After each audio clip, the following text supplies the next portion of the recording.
When you use a shotgun for more than just wing shooting with slugs, buckshot, home defense, and competition, clearly you need a set of sights on it. Now, Monty Long, you guys have come up with a cool set of sights that I've never seen anything like this before. Yes, sir. Several years back, somebody looked at some of the other options we made for small handguns and talked to Bo, our gunsmith at the shop, about dovetailing a small express sight into the vent rib. Into the vent rib. That's the deal. Exactly. And what that does is, unlike ghost rings, it keeps it real close to the center line of the bore. You don't have the offset that you do with ghost rings. Because ghost rings are going to get you up higher, which is going to pick your chin up off of the... It makes it hard to shoot real fast with the 12 gauge because it does have some recoil. Additionally, most people learn to shoot with a bead. If you're shooting with shooting wing shooting type stuff, you don't want a rear sight. It gives you a real small, real low profile sight that you don't even have to pay attention to if you're running birdshot or buckshot on stuff up close or aerial targets. This is actually your personal competition gun, right? That is correct. Okay, so how would you use that? When would you use the sights? When would you not? Well, like most of the time with a shotgun, when I establish a solid cheek weld and I'm shooting plates up close or shooting aerial targets, this is my rear sight. Gotcha. You're just using the bead, you're just using wing shooting. Just like normal. If I need to use a slug, that's when I actually focus on lining up the front sight, centered it up on the stripe, and then making the shot with a slug. Sure, you just drop the sight in there and use it as you would iron sights. It's the same express sight picture I'm used to with my handguns and with the offset sights on my rifle. It's real simple, real easy to use. All right, vent rib here. Yes, sir. And now, we can do this at home. Just grind that thing down and put Really recommend having a gunsmith do it. Don't do that! It's a very small dovetail. It needs to be done pretty precisely.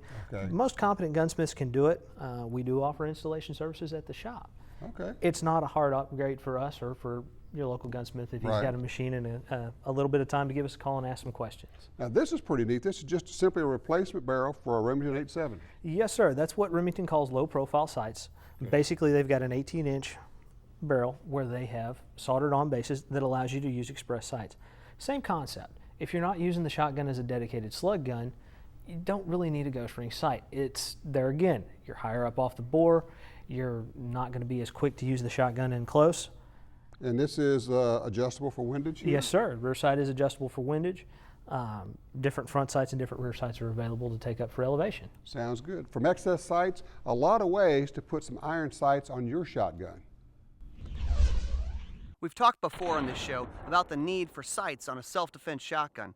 So we have these excess sights on the rib of this gun and wanted to show you a little drill. Now this is a hostage situation. This is very unlikely, but police and SWAT team do practice this drill, and it's a good example of how you can aim a shotgun. So what we have in here is traditional double-aught buckshot, real popular round for self-defense with a shotgun, and we're going to shoot this and see how it goes. Of course, the idea here is to shoot the bad guy and not the hostage.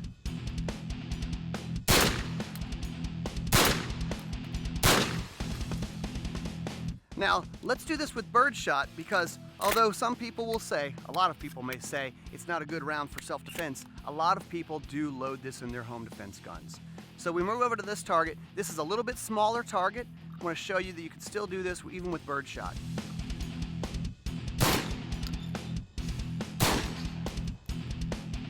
Well, you can see for yourself, that's why you need sights on your shotgun.